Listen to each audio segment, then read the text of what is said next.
नमस्कार दोस्तों, स्वागत है आपका हमारे चैनल मन की पुकार में।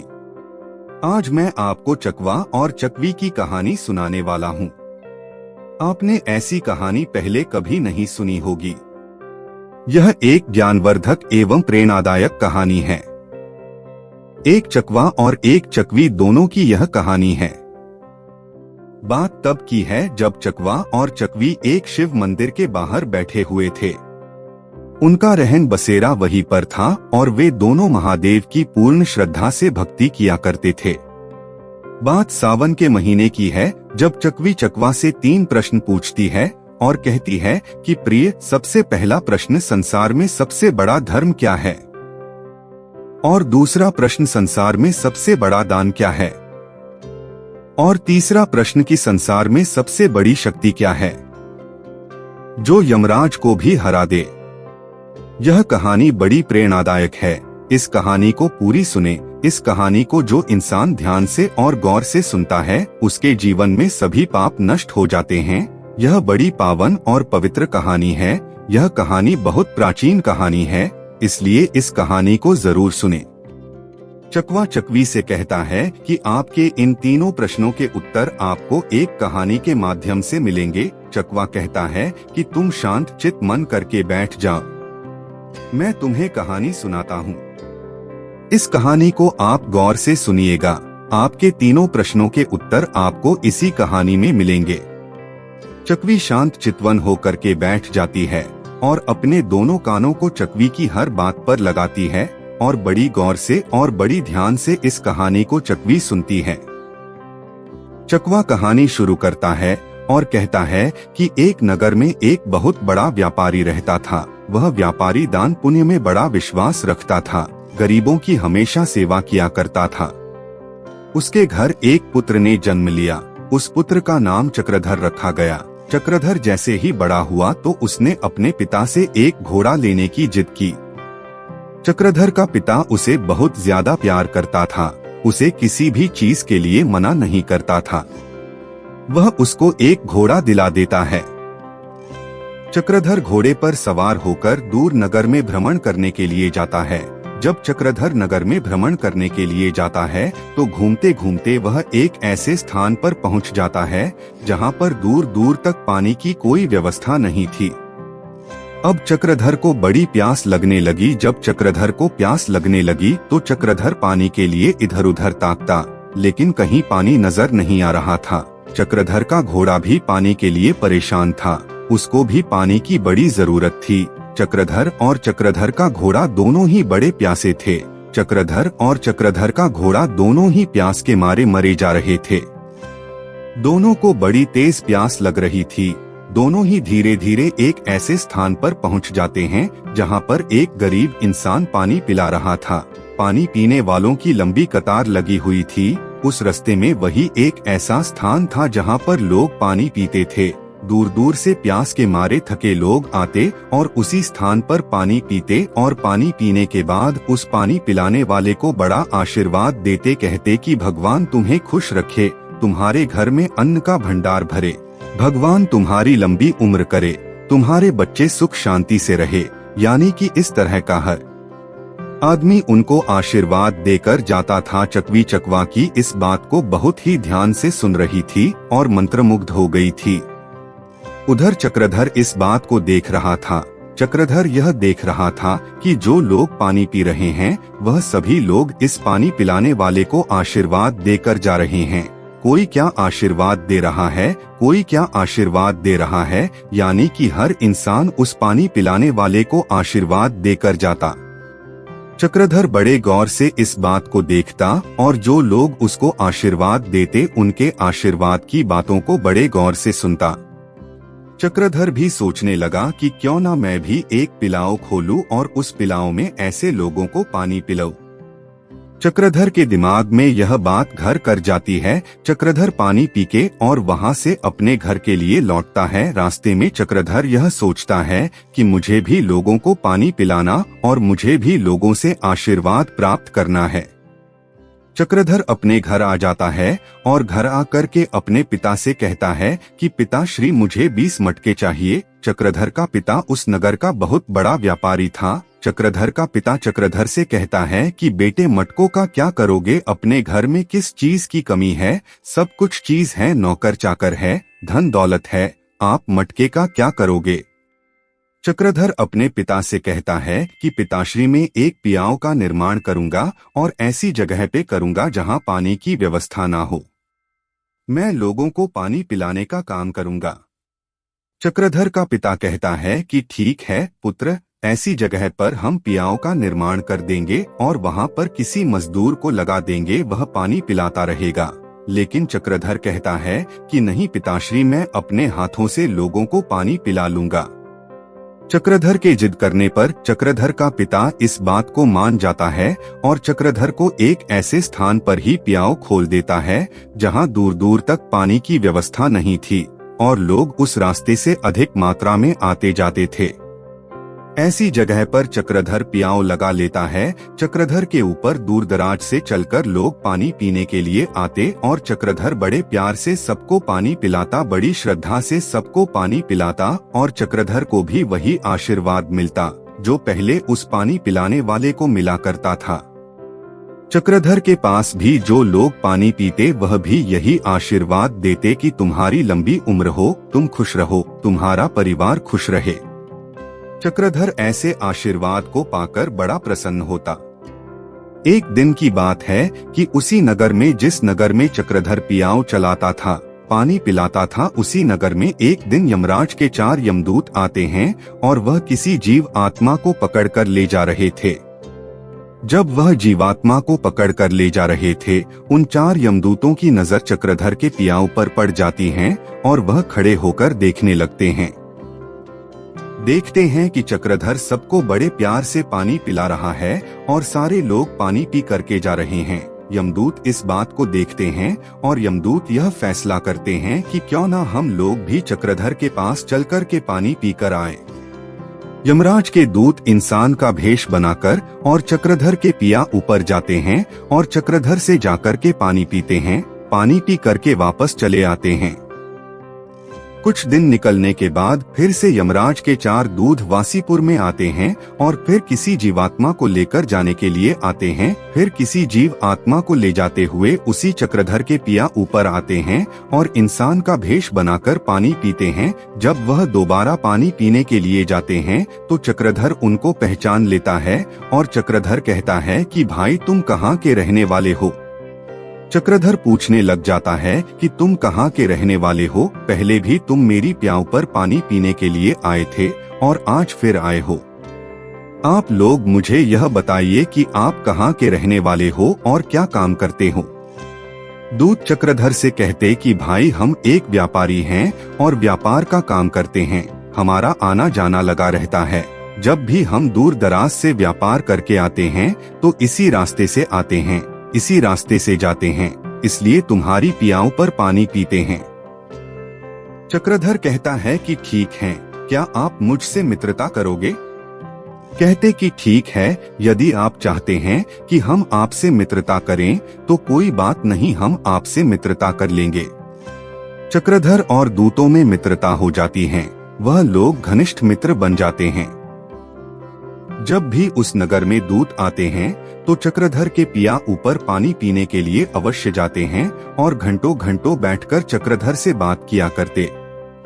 अब उन लोगों में घनिष्ठ मित्रता हो गई। एक दिन की बात है जब यम अपने दूतों को आदेश देते हैं और कहते हैं कि कल तुम्हें चक्रधर नाम के व्यक्ति के प्राण हरने हैं। इस बात को सुनकर चारों दूत बड़े दुखी हो जाते हैं क्योंकि चक्रधर उनका घनिष्ठ मित्र था।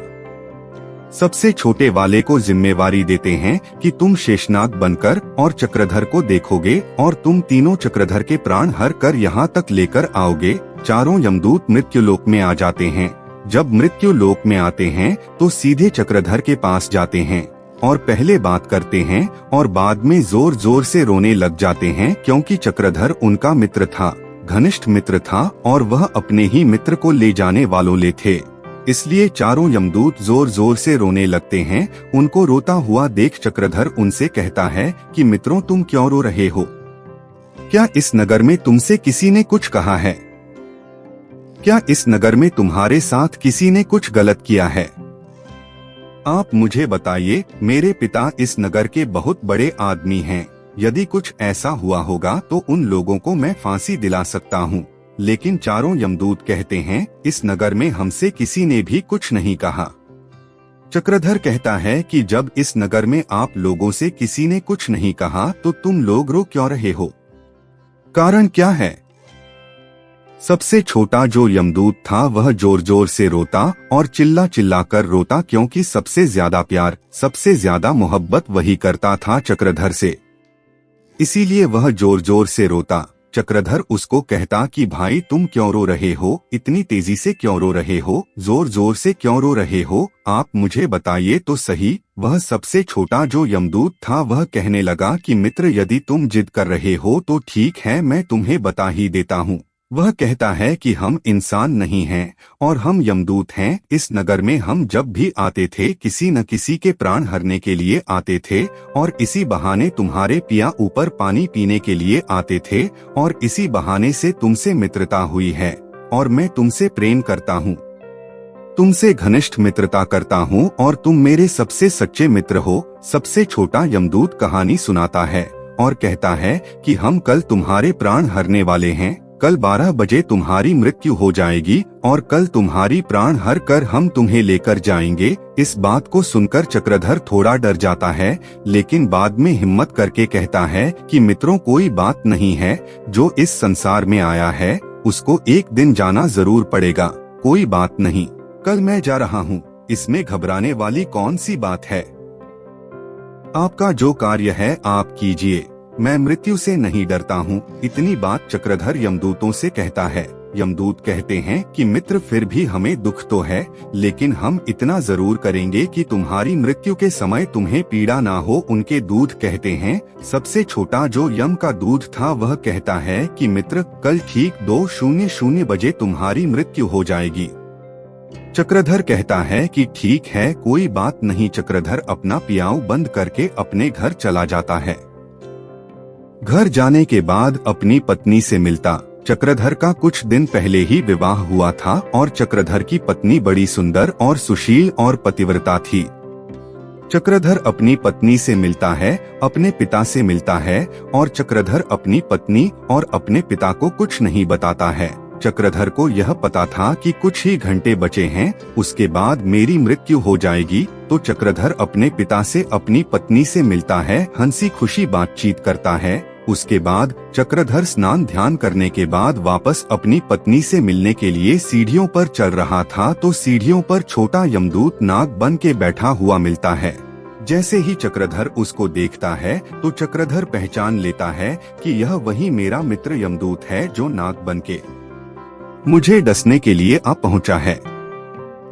चक्रधर उससे कहता है कि ठीक है, आप आ चुके हैं और मेरा समय आ गया है, आप मुझे डस लीजिए।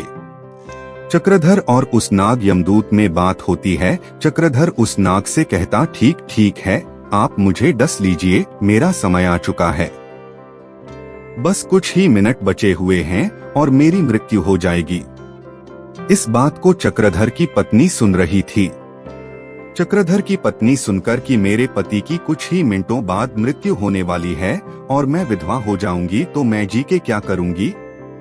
इससे पहले वह भगवान का ध्यान करने बैठ जाती है, सोचने लगती है, भगवान का ध्यान करती है और भगवान से अरदास करती है कि है ऊपर वाले तेरा कैसा न्याय है। कुछ दिनों पहले मेरा विवाह हुआ है, अभी तो मैंने संसार भी नहीं देखा और तू मेरा संसार उजड़ रहा है।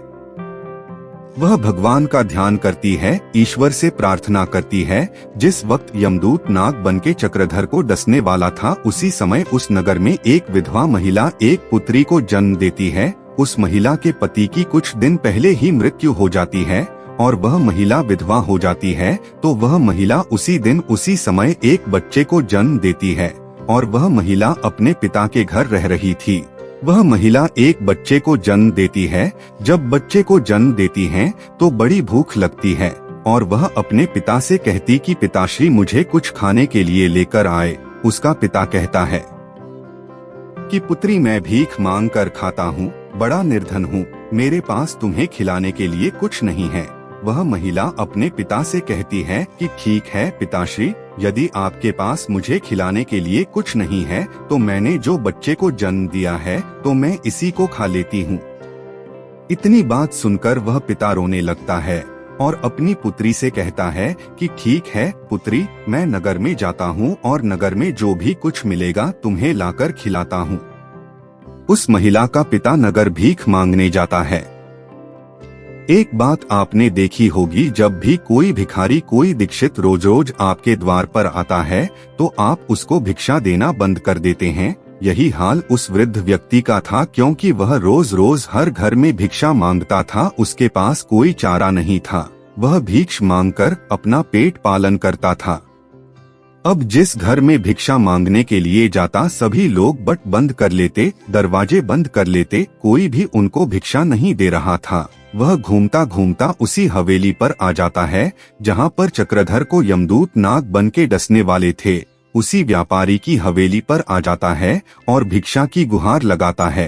कहता है, मुझे भिक्षा दे दीजिए, मेरी पुत्री ने बच्ची को जन्म दिया है और वह भूख के मारे तिलमिला रही है और वह कह रही है कि यदि मुझे भोजन नहीं मिलेगा तो मैं अपने बच्चे का ही सेवन करूंगी, बच्चे को खा लूंगी। इसीलिए हो सके तो आप मुझे भोजन दे दीजिए। चक्रधर की पत्नी ने 36 प्रकार के भोजन बनाए थे। चक्रधर की पत्नी उसकी आवाज को सुनती है और चक्रधर की पत्नी सोचने लगती है कि मेरे पति की कुछ ही मिनटों बाद में मृत्यु हो जाएगी, यह भोजन कोई नहीं खाएगा, तो इससे अच्छा तो यही है कि मैं यह भोजन इस वृद्ध व्यक्ति को दे दूं, क्योंकि मेरे पति की मृत्यु हो जाएगी तो मुझे भी सती होना है, तो इस भोजन को कौन खाएगा। यही सोचकर वह चक्रधर की पत्नी 36 प्रकार के भोजन उस वृद्ध व्यक्ति को थमा देती है। वृद्ध व्यक्ति भोजन लेकर दौड़ा दौड़ा अपने घर आता है और अपनी पुत्री को 36 प्रकार के भोजन खिलाता है। उस वृद्ध व्यक्ति की पुत्री, जिसने बच्चे को जन्म दिया था, बड़े शौक से पेट भर भोजन करती है। उसकी आत्मा तृप्त हो जाती है और वह कहती है कि पिताश्री, यह भोजन, इतना स्वादिष्ट भोजन, 36 प्रकार के भोजन आपको कहाँ से मिले। इसलिए व्यक्ति बताता है कि पुत्री हमारे नगर के व्यापारी की वर वधु ने दिए हैं। उस वृद्ध व्यक्ति की पुत्री उसकी बहू को आशीर्वाद देती है और कहती है कि उसका सुहाग हमेशा अमर रहे। इधर वह यह आशीर्वाद देती है, उधर श्री हरि विष्णु का सिंहासन हिलने लगता है, क्योंकि वह आशीर्वाद देती हैं, भोजन देने वाली महिला का सुहाग हमेशा अमर रहे, अमर रहे, अमर रहे, उसको कभी भी कुछ ना हो, उधर हो। भोजन देने वाली महिला यानी कि चक्रधर की पत्नी, उसका सुहाग तो कुछ ही मिनटों में मरने वाला है, लेकिन वह महिला आशीर्वाद देती है, अपनी आत्मा से इस आवाज को निकालती है और यह आशीर्वाद देती है कि मुझे भोजन देने वाली महिला का सुहाग हमेशा अमर रहे। जैसे ही वह महिला इस आशीर्वाद को देती है, उधर से श्री हरि विष्णु का सिंहासन हिलने लगता है। श्री हरि विष्णु नारद को बुलाते हैं और नारद से कहते कि नारद, देखो मेरे कौन से भक्तों में इतना संकट आया है जो मेरा सिंहासन हिल रहा है। नारद जी मन की गति से चलते हैं और मृत्यु लोक में आते हैं और देखते हैं कि चक्रधर की मृत्यु होने वाली है और कुछ ही मिनटों के बाद यमदूत शेषनाथ बनकर डसने वाले हैं। एक विधवा, एक गरीब महिला ने इतना बड़ा आशीर्वाद दिया है कि मुझे भोजन देने वाली महिला का पति अमर रहे, उनका सुहाग अमर रहे। नारद जी वापस श्री हरि विष्णु के पास जाते हैं और यह पूरी कहानी बताते हैं। श्री हरि विष्णु वापस आते हैं मृत्यु लोक में और जो उस महिला ने चक्रधर की पत्नी को जो आशीर्वाद दिया था उसका आवरण बना करके चक्रधर बैठा देते हैं। उधर जैसे ही समय होता है, यमदूत चक्रधर को जैसे ही डसता है तो चक्रधर को कुछ नहीं होता, कोई असर नहीं पड़ता। यमदूत सोचने लगा कि मेरे एक बार से अच्छे अच्छे लोग नहीं बचते हैं, लेकिन चक्रधर को कुछ नहीं हुआ। वह फिर से तीव्र गति के साथ चक्रधर को फिर से डसता है, लेकिन फिर भी कुछ नहीं हुआ, क्योंकि कहते हैं ना कि जाको राखे साया मार सके, ना कोई जिसका मालिक सहारा होता है उसका कोई बाल बाका नहीं कर सकता। चारों यमदूत वापस यमराज के पास जाते हैं और कहते कि प्रभु, हमने चक्रधर को 3 बार डसा है और चक्रधर का बाल भी बाका तक नहीं कर सकता। यह बात चकवा चकवी से कह रहा है और चकवी बड़े गौर से सुन रही है। चकवा कहता है, अब गौर से सुनिए, अब तुम्हारे सवालों का जवाब मिलने वाला है। कहता है कि तुम्हारा जो पहला सवाल है कि संसार की सबसे बड़ी शक्ति कौन है, तो अब सुनिए कि संसार की सबसे बड़ी शक्ति कौन है। वह कहता है कि संसार की सबसे बड़ी शक्ति वह होती है जो आत्मा से परमात्मा में लीन हो जाए। परमात्मा में लीन होकर के कही हुई बात ही सबसे बड़ी शक्ति होती है, जो यमराज को भी रोक देती है। ऐसा ही आशीर्वाद, ऐसी शक्ति उस जन्म देने वाली महिला ने दी है चक्रधर की पत्नी को, जिससे चक्रधर की मृत्यु टल गई।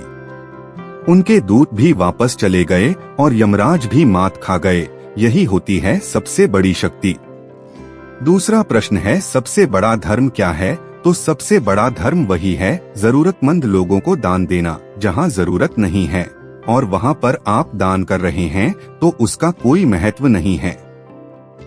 चकवा चकवी से कह रहा है कि तीसरा सवाल आपका है कि सबसे बड़ा दान क्या है? तो सबसे बड़ा दान है भूखे को भोजन खिलाना ही सबसे बड़ा दान है। इससे बड़ा कोई दान नहीं होता। जब भूखे को भोजन खिलाते हैं, उनकी आत्मा तृप्त होती है तो वह दूतों को भी मात दे देते हैं। ऐसा उनका आशीर्वाद होता है, अटल सत्य आशीर्वाद होता है। इसलिए सबसे बड़ा दान भूखे को भोजन खिलाना यानी दान होता है। और सबसे बड़ी शक्ति आशीर्वाद, परमात्मा में लीन होकर के दिया हुआ आशीर्वाद वही सबसे बड़ी शक्ति होती है जो यमदूत को भी पीछे हटा दें। और सबसे बड़ा धर्म जरूरतमंद लोगों को दिया हुआ दान ही सबसे बड़ा धर्म है।